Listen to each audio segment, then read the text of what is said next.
بسم اللہ الرحمن الرحیم۔ سوال: اسلام میں رسالت کا کیا مطلب ہے؟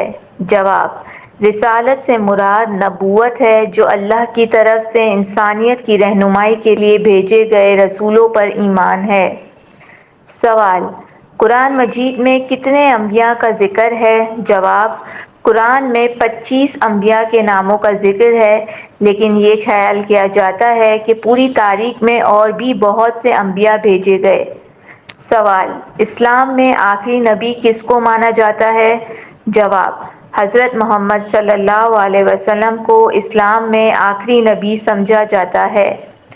سوال: اسلام میں نبوت کی کیا اہمیت ہے؟ جواب: نبوت انسانیت تک اللہ کی ہدایت پہنچائے اور لوگوں کو تقوی اور توحید کی طرف دعوت دینے کا ذریعہ ہے۔ سوال: اسلام میں نبی کی کیا خصوصیات ہیں؟ جواب: انبیاء کی صفات ان کی راز بازی، دیانتداری، امانت داری اور اللہ کی طرف سے وحی حاصل کرنے کی صلاحیت ہوتی ہے۔ سوال: انبیاء کا اللہ سے رابطہ کیسے ہوا؟ جواب: انبیاء علیہم السلام کو اللہ تعالیٰ کی طرف سے مختلف ذرائع سے وحی ملتی ہے، جن میں خواب، نظارہ اور براہ راست رابطہ شامل ہے۔ سوال: اسلام میں تمام انبیاء پر ایمان لانے کی کیا اہمیت ہے؟ جواب: اسلام میں تمام انبیاء پر ایمان ضروری ہے، کیونکہ یہ پوری تاریخ میں خدائی رہنمائی کو قبول کرنے اور ہر نبی کے لائے ہوئے پیغام کے احترام کی علامت ہے۔ سوال: اسلام میں کس نبی کو پیغمبروں کا باپ کہا جاتا ہے؟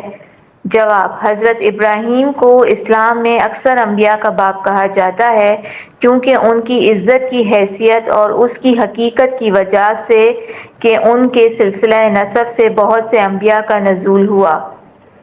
سوال: اسلام کے پیغام کو پہنچانے میں انبیاء کا کیا کردار ہے؟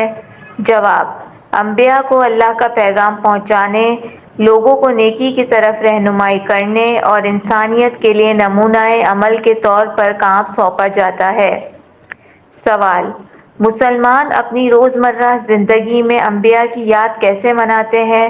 جواب: مسلمان انبیاء کی یاد ان کی تعلیمات پر عمل کرتے ہوئے، ان کی صفات کی تقلید کرتے ہوئے ان پر درود بھیجتے ہیں اور انسانیت کے لیے ان کی اعلیٰ صفات اور خدمات کو مناتے ہیں۔